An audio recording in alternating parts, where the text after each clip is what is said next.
नमस्कार, मैं हूं आपके साथ आस्था कौशिक। क्या दुनिया एक बार फिर लॉकडाउन जैसे हालात की ओर बढ़ रही है? कोविड के बाद लॉकडाउन जैसा नया संकट आ रहा है।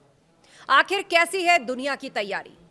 उड़ानें कम हो रही हैं, फ्यूल राशनिंग शुरू है और सरकारें सख्त कदम उठा रही हैं। क्या कोविड के बाद अब दुनिया फिर से पाबंदियों के दौर में जाने वाली है? दुनिया एक बार फिर ऐसे दौर की ओर बढ़ती दिख रही है जहां आम लोगों की जिंदगी पर बड़े पैमाने पर नियंत्रण देखने को मिल सकता है। और फर्क सिर्फ इतना है कि इस बार वजह कोई महामारी नहीं बल्कि दुनिया में बढ़ता एनर्जी क्राइसिस है। मिडिल ईस्ट में जारी तनाव और स्ट्रेट ऑफ हॉर्म्यूज में रुकावट के चलते कच्चे तेल की सप्लाई प्रभावित हो रही है, जिस कारण अंतर्राष्ट्रीय बाजार में तेल की कीमतें तेजी से बढ़ी हैं। तेल महंगा होने का असर अब आम लोगों की जिंदगी पर साफ दिखने लगा है। कई देशों में ईंधन की कमी के चलते राशनिंग शुरू हो चुकी है। हवाई उड़ानों में कटौती हो रही है, यात्रा महंगी होती जा रही है। ट्रांसपोर्ट खर्च बढ़ने से खाने पीने की चीजों से लेकर रोजमर्रा के सामान तक सब कुछ महंगा हो रहा है।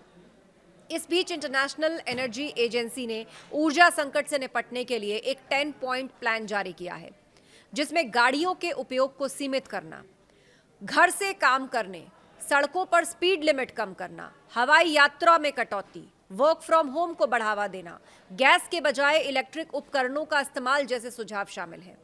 भारत जैसे देश जो बड़े पैमाने पर तेल इंपोर्ट पर निर्भर करते हैं, इस संकट से ज्यादा प्रभावित हो सकते हैं। अगर कीमतें और बढ़ती हैं तो इसका असर महंगाई, ट्रांसपोर्ट और रोजमर्रा की जिंदगी पर साफ दिखेगा। पाकिस्तान जैसे देश पहले ही आर्थिक संकट से जूझ रहे हैं।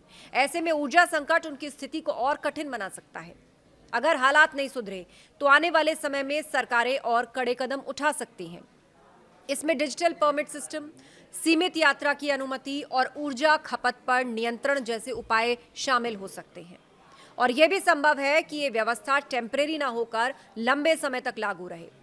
कई एक्सपर्ट्स मानते हैं कि ये कदम भले ही एनर्जी सिक्योरिटी के लिए उठाए जाएं, लेकिन हालात जिस दिशा में बढ़ रहे हैं उससे साफ है कि आने वाले समय में आम लोगों की दिनचर्या पर इसका असर पड़ सकता है।